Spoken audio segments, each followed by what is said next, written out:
Graças e paz a todos os irmãos. Mais uma vez eu agradeço a oportunidade e convido você a abrir a sua Bíblia em Atos capítulo 3. Abra a sua Bíblia em Atos capítulo 3.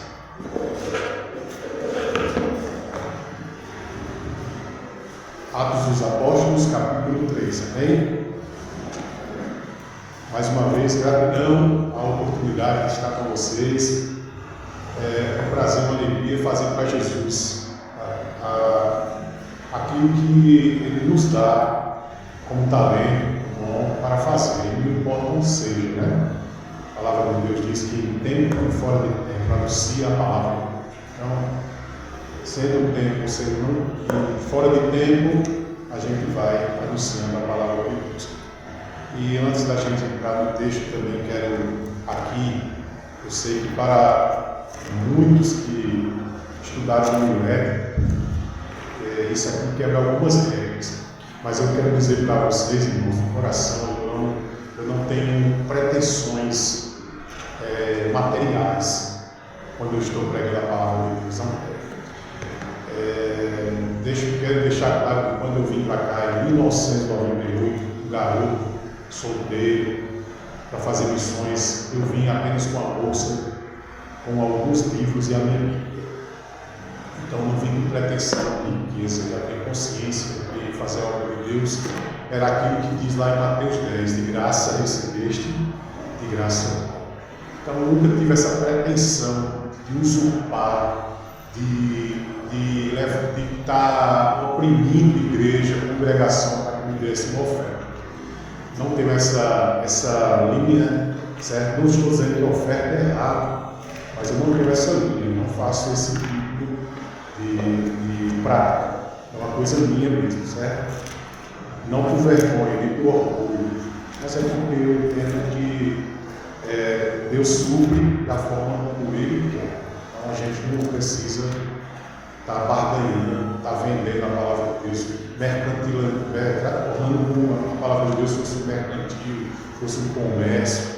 Não tenho esse espírito. Então eu quero aqui dizer para vocês, irmãos, que eu venho com muito amor pela palavra, certo? Para expressar a palavra de Deus com seriedade. Tenho certeza que isso aqui teve lágrimas. Eu estava adorando a Deus quando essa palavra veio ao meu coração. Eu estava adorando a Deus, acredito, lavando os pratos lá em casa, enquanto eu estava adorando a Deus, certo? E veio essa palavra no meu coração, aí em Atos capítulo 3. Eu quero convidar você a ficar em pé para a gente ler juntos essa palavra, certo?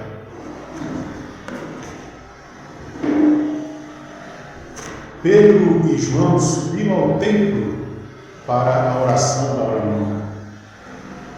Era levado um homem coxo de nascença, o qual ia diariamente à porta do templo chamada Formosa, para pedir esmolas aos que entravam.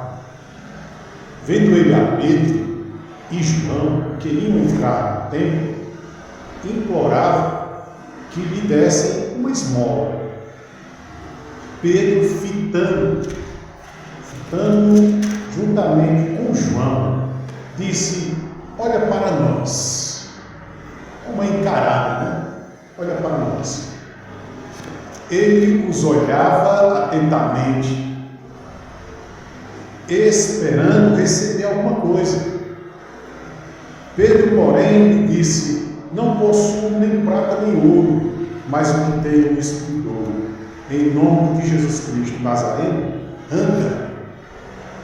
E tomando pela mão dele, o levantou imediatamente, os seus pés e tornozelos se firmaram. De um salto se pôs em pé, passou a andar e entrou com eles no templo, saltando e louvando a Deus. Viu todo o povo a andar e a louvar a Deus. Verso 10. E reconheceram ser ele o mesmo que esmolava assentado à porta formosa do templo. E se encheram de admiração e assombro, por isso que por isso que iria acontecer. Eu quero que nós repitamos aqui o verso 6, todos nós juntos. Pedro, porém, lhe disse: não possuo nem prata nem ouro, mas o que tenho isso te dou. Em nome de Jesus Cristo Nazareno, anda. Pode sentar no seu lugar. O tema da minha reflexão hoje à noite com os amados irmãos aqui da Congregação Presbiteriana Semiária em Juazeiro do Norte é: prata e nem ouro tenho, mas em nome de Jesus.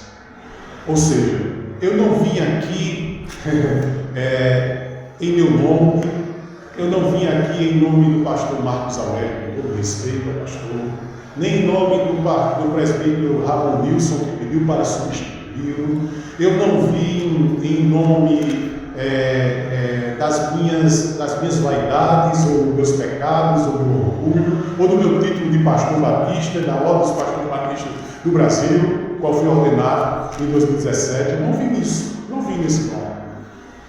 Eu vim em nome de Jesus, sem prata e sem ouro. Eu vim em nome de Jesus. E eu quero dizer para você que esse nome Jesus, ele é uma coisa fantástica a se analisar. E eu refletindo neste nome, o nome de Jesus, eu vou lhe dizer, meus irmãos, cada vez mais que nós refletimos a quem está por trás deste nome, a pessoa em si que representa esse nome, nós ficamos maravilhados.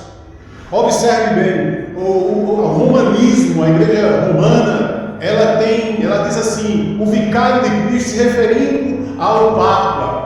Mas a palavra de Deus diz que nós só temos um cabeça da igreja, que é Cristo. O vicário que nós temos, o vigário de Deus, na verdade, é Cristo representado em nós como cabeça da igreja. O pessoal do Alcorão diz que Jesus, o pessoal do Alcorão diz que Jesus, ele é visto como um profeta. Um profeta que no Alcorão sagrado para eles, os seus seguidores, todavia, para eles é um livro sagrado, mas para nós cristãos e para os judeus não passa de mais um livro, porque a datação do Alcorão para com os livros cristãos e o Antigo Testamento, ele é muito mais novo, ou seja, a autoridade máxima maior é quem tem mais tempo como o Antigo Testamento e o Novo Testamento. Quero também relatar aqui para os irmãos que um historiador chamado Flávio Josefo, historiador judeu, ele viveu ali durante aquela época que teve do templo, ou do templo foi destruído, foi sacrificado um porco, um blasfêmia, no ano 70. O Flávio Josefo, que viveu nessa época, e após a ressurreição de Jesus, ele fez uma descrição de Jesus. Esse judeu, esse rabino Flávio Josefo, historiador judeu, ele fez uma descrição de Jesus. Ele disse que Jesus era um homem sábio, fez milagres. Tácito, um historiador romano, relatou, descrevendo Jesus Cristo crucificado, demonstrando assim a veracidade de sua existência e real vivência, destacando que Pôncio Pilatos o julgou e o crucificou pela aclamação do povo que escolheu um malfeitor chamado Barrabás. Veja bem, Plínio, o jovem que governou Roma, relata a fé dos cristãos, a piedade dos cristãos, a devoção dos cristãos a Jesus em seus campos, de forma que os chamou de fanáticos. E ainda relatou que os cristãos de sua época tinham Jesus como Deus, o centro de sua salvação. São relatos sobre Jesus. Suetônio, historiador romano, são testemunhas romanas. Relatou que o imperador Cláudio expulsou os judeus devido a distúrbios causados por causa da fé cristã em Cristo, o qual ele relata o seu nome de forma sonora, diferente, como Crestus, lá no escrito dele que tem no relato sobre o imperador Cláudio, referindo-se ao nome de Cristo, reiterando que Jesus, na ótica do imperador Cláudio, seria uma figura controversa. Olha só, para o imperador Cláudio, Jesus era uma figura controversa. Preste bem atenção, nos apócrifos, esses livros aí que ficam polemizando o Novo Testamento, né? Por exemplo, Jesus é visto da seguinte maneira, observe, no Evangelho segundo Tomé, que Jesus Cristo é um ser esotérico e gnóstico. No Evangelho de Maria Madalena, Jesus é descrito de forma misteriosa, secreto, alguém secreto. No Evangelho de Filipe, descreve uma amizade íntima com Maria Madalena. Observe. Em Atos de Pedro, em Atos de Segunda Apócrifo, em Atos de Pedro são relatos gnósticos. Relata e destaca os milagres de Jesus.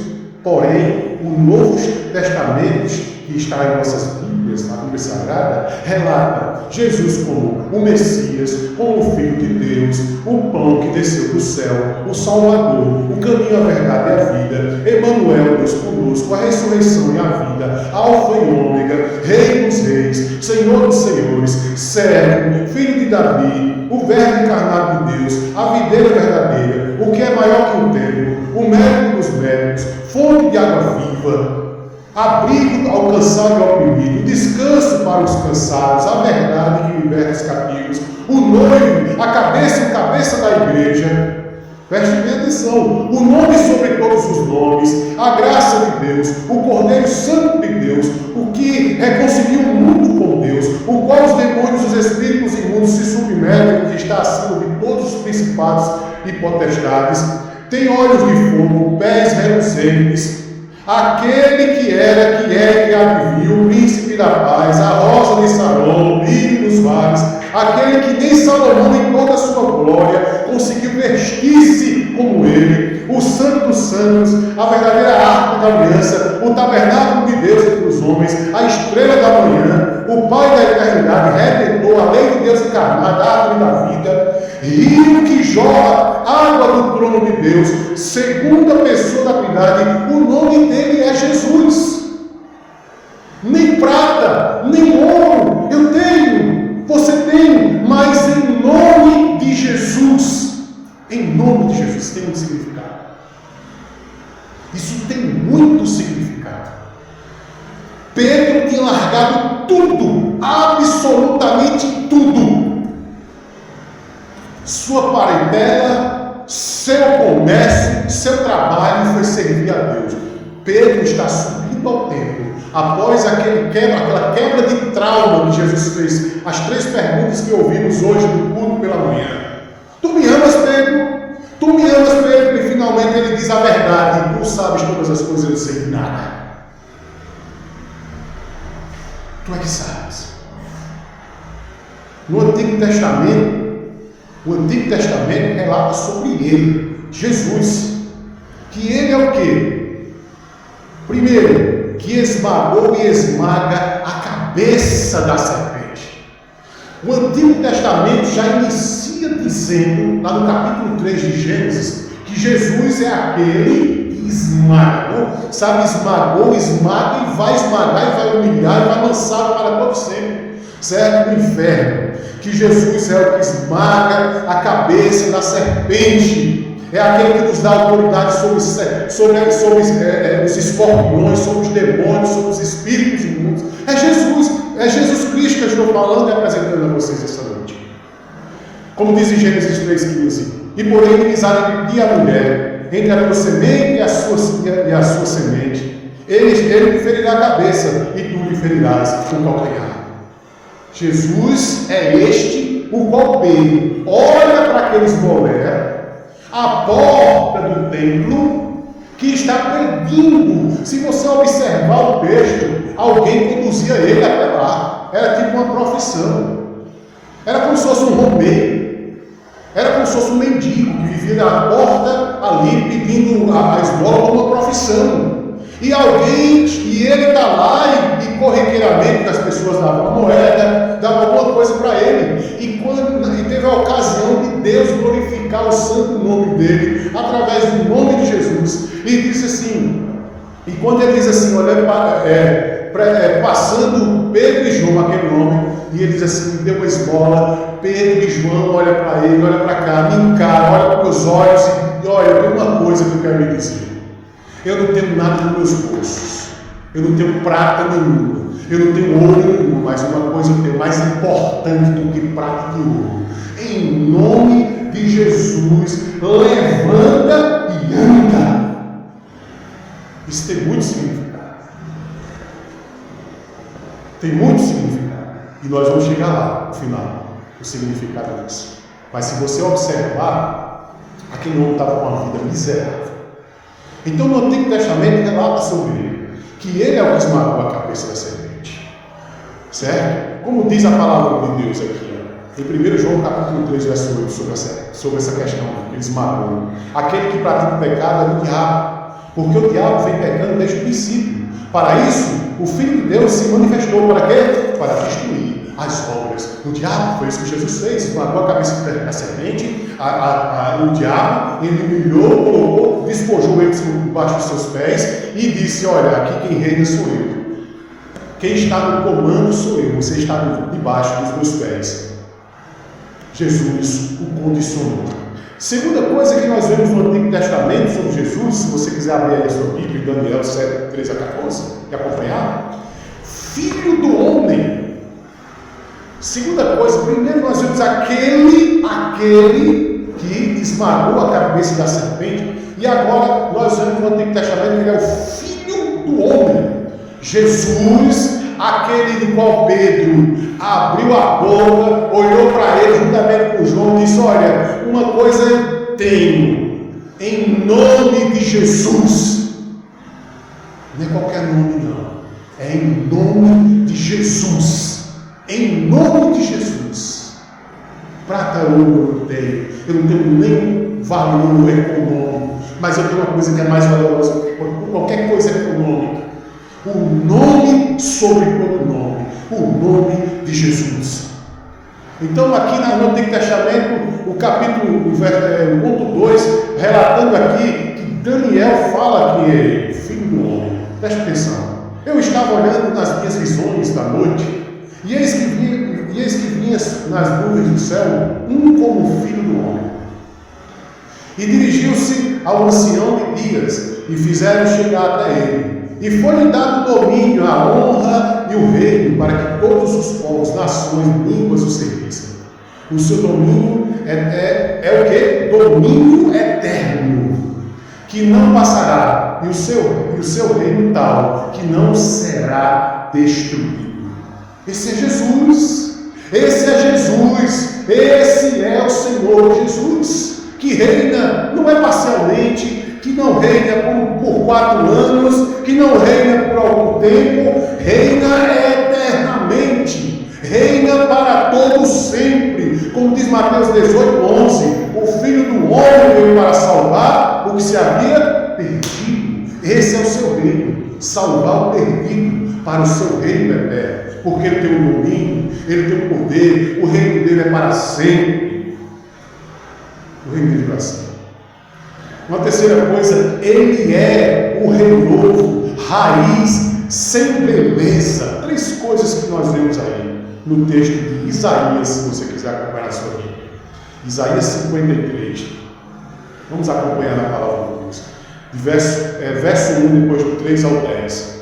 Você vai ao verso 1, depois você pula para o verso 3 e vai até o 10. Observe bem o que é que o relato do profeta Isaías diz: renovo, raiz, sem beleza. Olha só, verso 1: porque foi subindo como renovo perante ele e como raiz de uma terra seca. Não tinha beleza nem formosura, e olhando nós para ele, não havia boa aparência nele para que o desejássemos. Ele é o que? Segundo esse relato, esse primeiro relato da visão de Isaías, desprezado, rejeitado, homem de dores, experimentado em quê? Nos sofrimentos. Esse é Jesus. Uma outra coisa que relata aqui, quem ele é, no verso 3, você pode ir no verso 1 para o verso 3, diz assim: era desprezado e o mais rejeitado entre os homens, homem de dores e experimentado nos sofrimentos, e como de quem os homens escondiam o rosto, que vergonha dele. Era desprezado e não fizemos dele causa alguma. Ou seja, ele é o que tomou sobre si o quê? As nossas enfermidades, as nossas dores, levou sobre si. Nós temos ele como o quê? Como aflito, ferido, oprimido por causa de nós. Este é Jesus. Este é o Senhor Jesus, que deve ser exaltado, que deve ser proclamado, que deve ser declarado em qualquer lugar, com qualquer quantia de pessoas, com entusiasmo, com amor, com fé, entendeu? Porque para Deus a gente faz as coisas não é por quantidade, não é se tem multidão, se tem poucas pessoas, a gente faz para a glória de Deus, porque nós estamos aqui hoje relatando e desfrutando do nome que é sobre todo nome, o nome de Jesus. Uma quarta coisa, no verso 4, Isaías diz: verdadeiramente, Ele tomou sobre si as nossas enfermidades e as nossas dores, levou sobre si. E nós o reputávamos por quê? Por aflito, ferido de Deus. Ele foi ferido por causa de nós. Ele recebeu castigo por causa de nós. Ele nos traz paz verdadeira. Por suas pisaduras fomos o quê? Sarados. O relato de Isaías relata sobre isso. Mas ele foi ferido por causa das nossas transgressões e moído por causa das nossas iniquidades. No verso 5. O castigo que nos traz a paz estava sobre quem? Cristo. Ele, pelas suas pisaduras, por causa das suas pisaduras, nós somos o quê? Sarados. Por causa dele. Nós que éramos desgarrados, como ovelhas sem pastor, onde cada um se desviava para onde queria. Ele recebeu o castigo que era sobre nós. Todas as nossas iniquidades veio sobre ele. Nós merecíamos, mas ele tomou sobre si. Verso 6, Isaías diz: todos nós andávamos desgarrados, como ovelhas, cada um se desviava pelo seu caminho, mas o Senhor fez cair sobre ele, Jesus, a iniquidade de todos nós. Nós não merecemos. Ele, Jesus, foi oprimido, afligido, sem sequer abrir a sua boca santa, como um cordeiro conduzido ao matadouro. Ele, como ovelha muda perante os seus carrascos, não abriu a boca santa. Verso 7 de Isaías 53 diz: ele foi oprimido e afligido, mas não abriu a sua boca. Como um cordeiro foi levado ao matadouro, e como a ovelha muda perante os seus tosqueadores, assim ele não abriu a sua boca. Isso é Jesus, o qual Pedro está dizendo lá: olha, eu não tenho prata, eu não tenho ouro, eu não tenho nada, mas uma coisa eu tenho: levanta e anda. Esse é Jesus. Verso 8 de Isaías 53 diz: da opressão e do juízo foi tirado.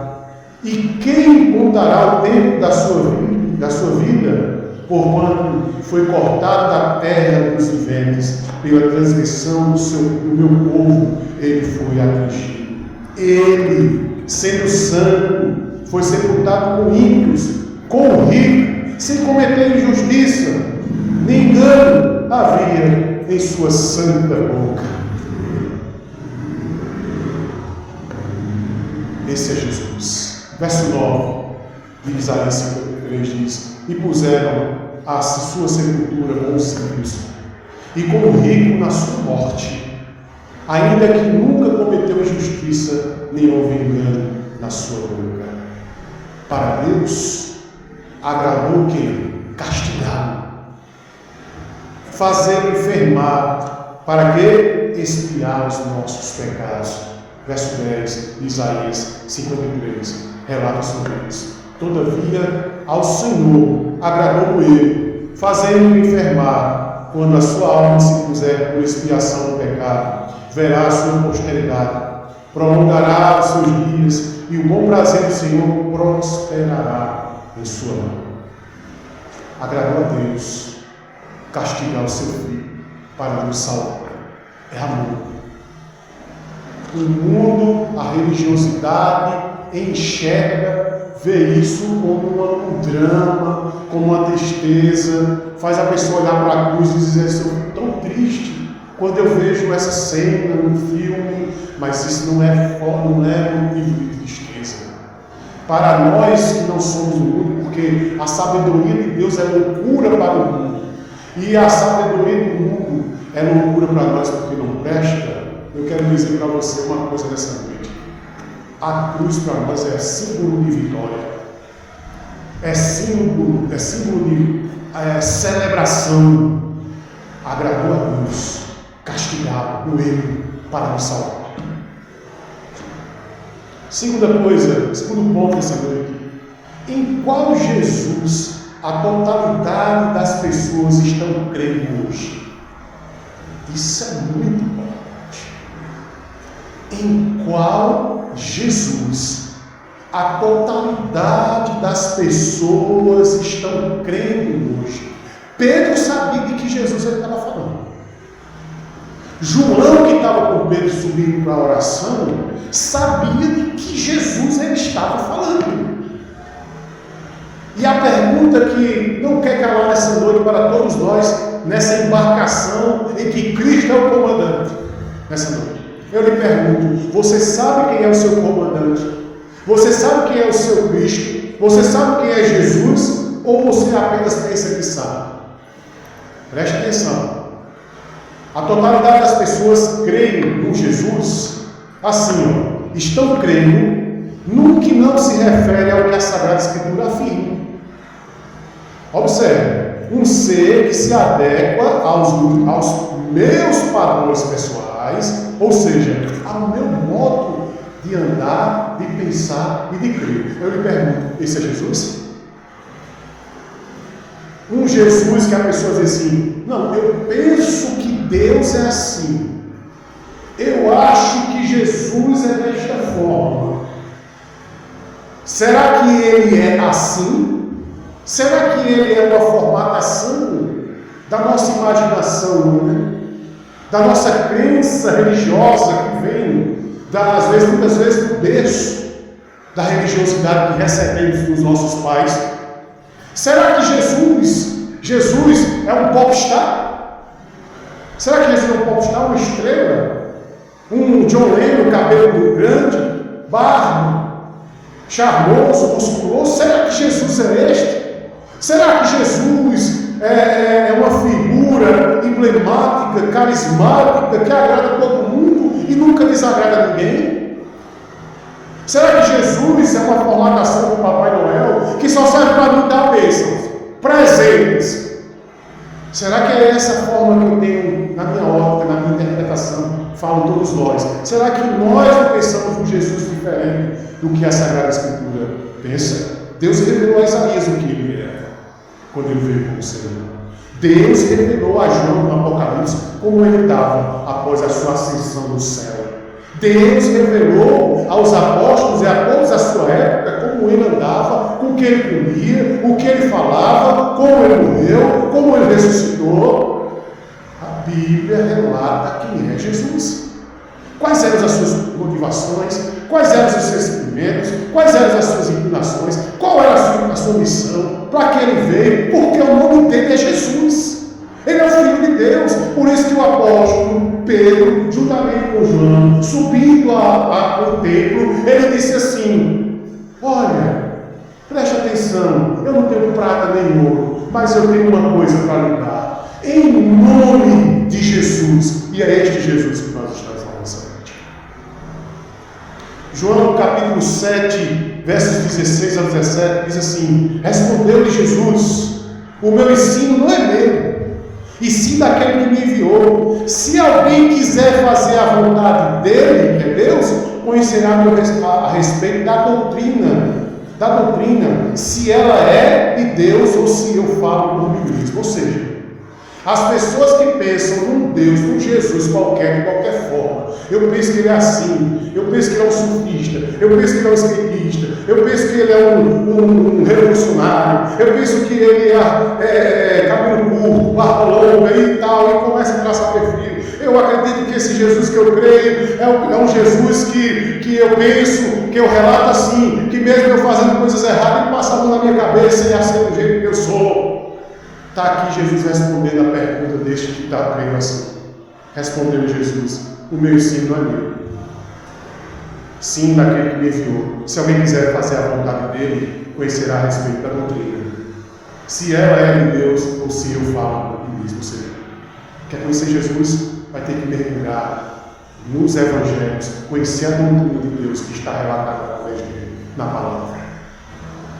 Segunda coisa, desse segundo ponto, quem será Jesus? Quem será Jesus na opinião alheia? Estão crendo segundo os preceitos sem moral e autoridade. Você já percebeu isso? Eu dei uma pincelada agora há pouco sobre isso. Estão crendo segundo os preceitos sem moral e autoridade. Será que Jesus tinha moral e autoridade? É uma pergunta. Será que Jesus tinha moral e autoridade? Mateus 7:9 diz: porque ele as ensinava como quem tem autoridade e não como os escribas. Ou seja, Jesus, aquele que Pedro disse, nem prata nem ouro eu tenho, mas em nome de Jesus, ele está relatando aqui o Evangelho de Mateus, segundo Mateus, está aqui relatando o seguinte: que Jesus não ensinava para qualquer pessoa, não. Ele ensinava com autoridade, ou seja, ele vivia o que ensinava e ensinava o que vivia. Uma terceira coisa, estão crendo sem entender. As pessoas hoje em dia, se você fizer uma observância, as pessoas estão crendo sem entender quem é Jesus. Que Jesus é maior que o templo e a religião, e que só Ele pode religar o homem a Deus. Uma das maiores brigas que eu já tive, essa briga que eu digo, não é me engalfinhar, não é um UFC, um MMA, não é nesse sentido. Eu estou falando discutir com as pessoas que eu conheço. O relato que eu mais vivo é a pessoa pensar o seguinte: que Jesus é a formatação que a religião oferece. As pessoas não creem nisso. Por exemplo, se os testemunhos de Jeová bater na porta, vai apresentar o Jesus cabelo social, barbudo, e que morreu numa estaca. E que seu sangue não tem valor nenhum. Embora a palavra de Deus diga que o sangue dele nos purifica de todo pecado, tem muito valor. Se os mormos pararem da sua casa, vai apresentar um Jesus para você. Mas é um Jesus que é casado, que tem muitas mulheres, que tem um bocado de família no céu. Esse é o Jesus que os mormons apresentam para você. O Jesus da religião. Se você for formatar na religião romana, quem é Jesus? Fracassado, morto numa cruz, pregado. Aqui, Vaz Alegre usou peruca, pendurado numa cruz. De gesso. Não sai dali, não fala comigo, não me vê, não me toca, não gesticula, não anda comigo. Tudo o contrário do que a palavra de Deus afirma que ele é. O Espiritismo diz que Jesus é um espírito evoluído. É um evoluído mais do que os outros. Pelo amor de Deus, a palavra de Deus nos relata o Jesus correto na Bíblia Sagrada.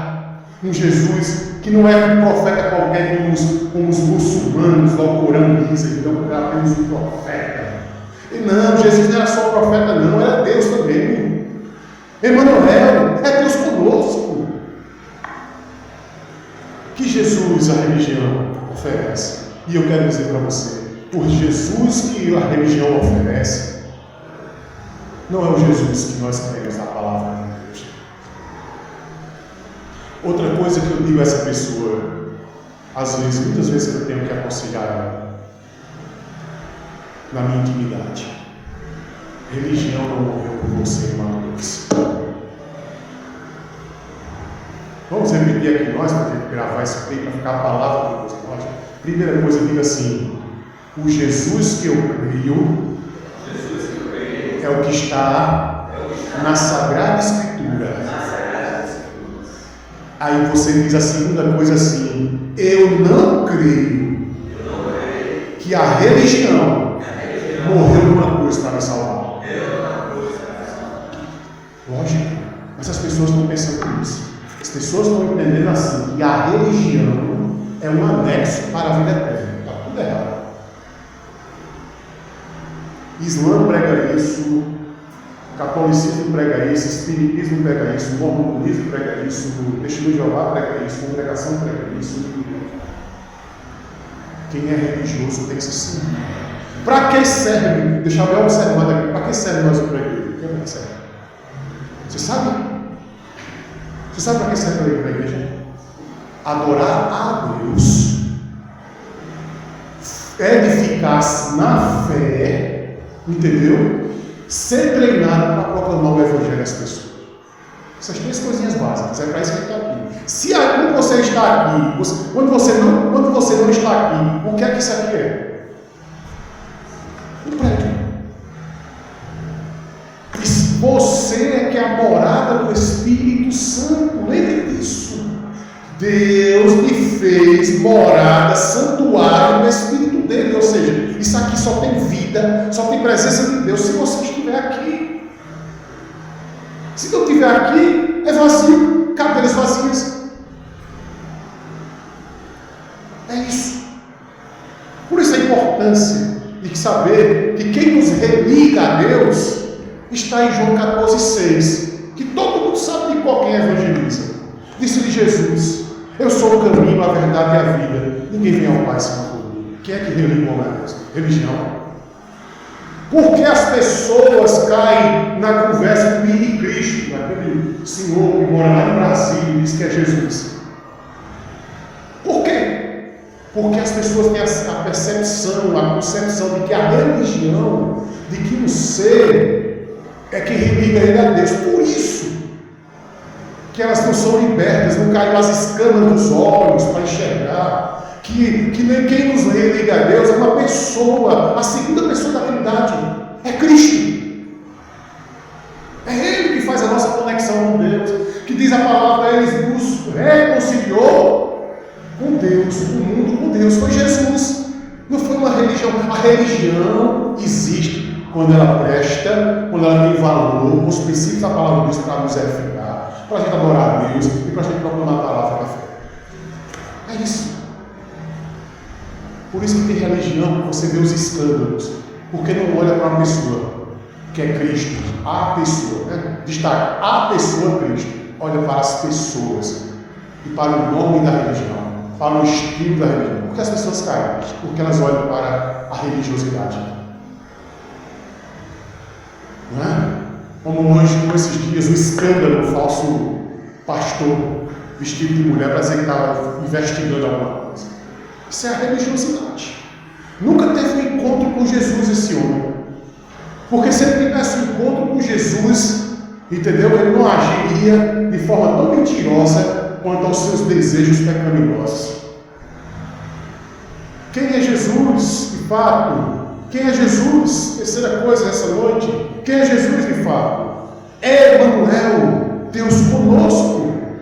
Jesus é quem? Deus conosco. Mateus 1,3 diz isso. E eis que a virgem conceberá e dará à luz um filho, e ele será chamado pelo nome de Emanuel, que quer dizer o quê? Deus conosco. Não devemos nos escandalizar. Irmãos, deixa eu abrir uma observação. Não devemos nos escandalizar, nem devemos entristecer com falsos pastores, falsos pregadores, falsos mestres, falsas pessoas que representam, dizem que é representante de Deus, mas não é. A gente não olha para essas pessoas, porque um exemplo, um médico ruim, que mata, por exemplo, que mata pessoas pela sua negligência, não corresponde aos bons. Um advogado ruim, injusto, que faz coisas erradas, não corresponde aos bons. E assim sucessivamente, um pastor ou pastores que não dão bom testemunho, não correspondem à totalidade dos pastores que temos santos e piedosos na presença de Deus. Eles não podem pagar pelo erro dos outros. Tem gente que só tem um nome, mas não é. Ser é diferente de possuir. Tem que ser. É diferente. Ser é muita coisa. Vamos para frente? Quem é Jesus? Filho de Deus. Mateus 3,17 diz: E eis uma voz do céu que dizia: Este é o meu filho amado, em quem me comprazo. Em outra tradução, em quem tenho prazer, em quem alegra-me muito. Próprio Deus relatando sobre o seu filho Jesus, que ele, no batismo lá, capítulo 3,17 de Mateus, que ele, Jesus, é o seu filho, ou seja, ele é filho de Deus. Ele também é chamado de quê? Messias, o enviado. João 1,41. Ele achou primeiro seu próprio irmão, Simão, a quem disse: achamos o Messias, que quer dizer o Cristo. Olha só o relato que ele é visto como Messias. Também em João 1,29, ele é visto como Cordeiro de Deus. No dia seguinte viu João a Jesus, que vinha para ele e disse: eis o Cordeiro de Deus que tira o pecado do mundo. Jesus também é o Cordeiro de Deus. Muitos falam em mediadora, mas a palavra de Deus diz: um mediador. Jesus Cristo é o mediador. 1 Timóteo 2,5 diz que Jesus é mediador. Portanto, há um só mediador há um só Deus e um mediador entre Deus e os homens, Cristo Jesus, homem. Alguns falam de mediadora. Onde? Em qual Bíblia? Alguns falam de advogada. A Bíblia diz advogado. Jesus, ele é advogado. Filhos meus, estas coisas vos escrevo para que não pequeis. Se todavia alguém pecar, temos um advogado junto ao Pai, Jesus Cristo, o justo. Preste atenção. Alguns falam de é uma intercessora. A Bíblia diz intercessor. Quem é que condena? Pois é Cristo quem morreu, ou antes, quem ressuscitou dentre os mortos, o qual está à direita de Deus, e o que também intercede por nós. Romanos 8,34. Temos um intercessor, não um intercessor. Temos um cabeça da igreja. Colossenses 1,18 fala sobre isso. Jesus é o cabeça da igreja. Ele é o cabeça do corpo, que é a igreja. Ele é o princípio, o primogênito dentre os mortos, a fim de que em absolutamente tudo tenha a supremacia. Ele é o cabeça da igreja. Ele é o noivo da igreja. João 3,29. A noiva pertence ao noivo. O amigo que presta serviço ao noivo e que o atende e o ouve, enche-se de alegria quando ouve a voz do noivo. Esta é a minha alegria que agora se completa.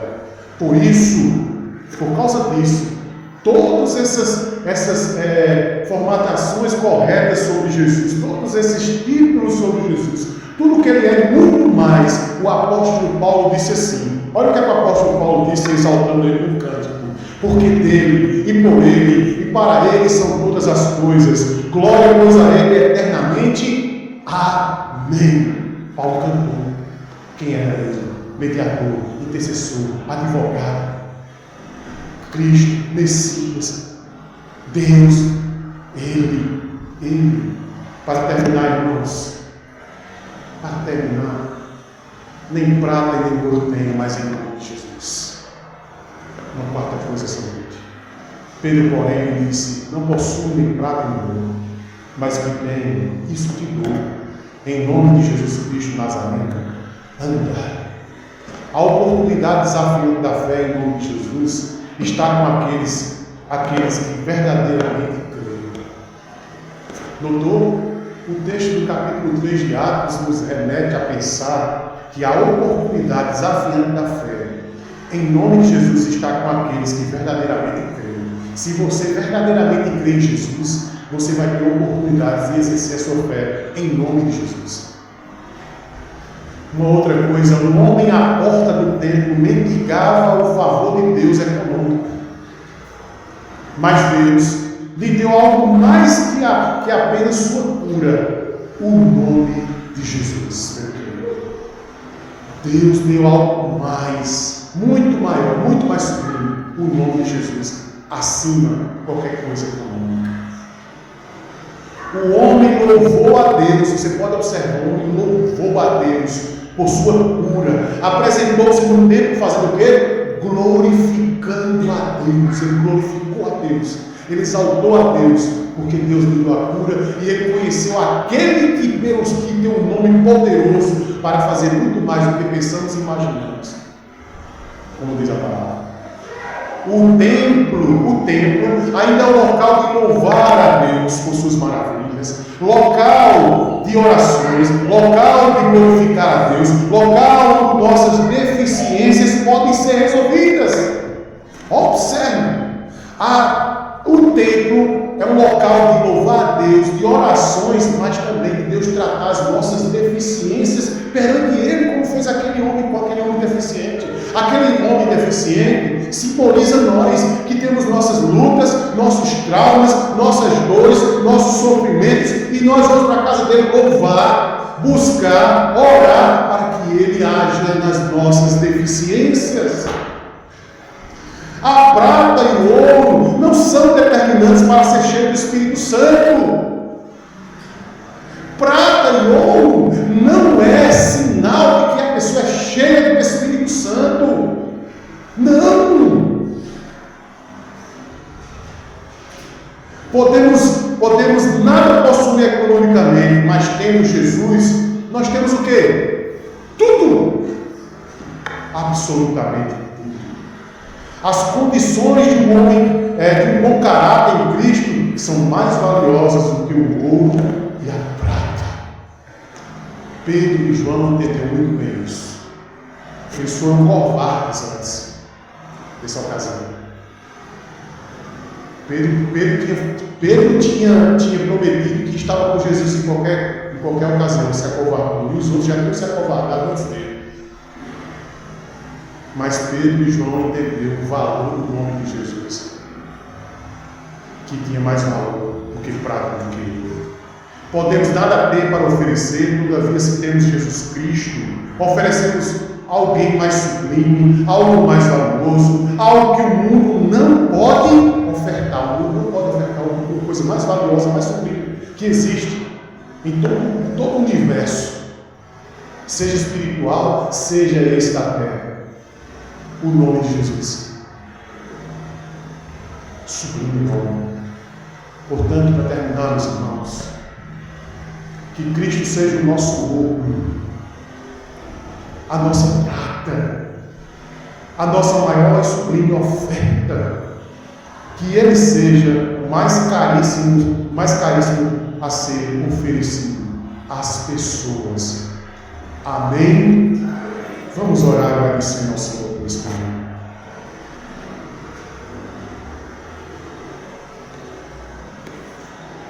Senhor Jesus Cristo, muitas vezes nem prata nem ouro nós temos, mas uma coisa temos por mais que valiosa: o seu glorioso e santo nome. Deus, Senhor dos Senhores.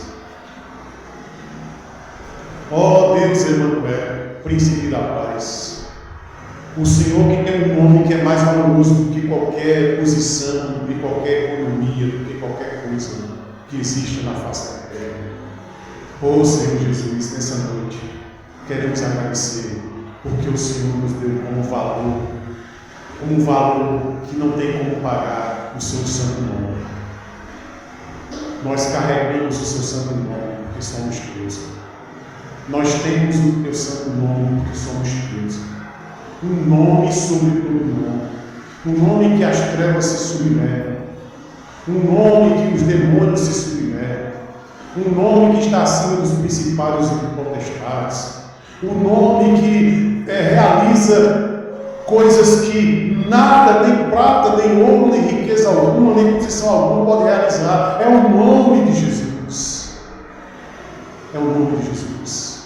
Muitos tiveram uma impressão errada sobre Jesus, como um profeta qualquer, como alguém que realizou milagres, como um fanático, enfim, muitos tiveram a impressão errada. Mas o que é correto e que te agradecemos essa noite é que o nome do Senhor, quando invocado, salva, porque a tua palavra diz que aquele que invocar o nome do Senhor será salvo. O teu nome, que é ponte para a salvação eterna daquele que crê. O teu nome, que dá vida eterna. O teu nome que ressuscita quem está morto. O teu nome que ressuscita a vida espiritual. O teu nome que restaura a nossa alma. O teu nome que nos limpa, que nos dá autoridade. O teu nome que devemos clamar, que devemos pedir. E quando mesmo não recebemos, mas sabemos o valor do teu nome. Em nome de Deus, queremos te agradecer. Abençoa nossa noite, nossa semana. Em Cristo Jesus e em nome de Jesus, eu oro. Amém. Deus abençoe a todos.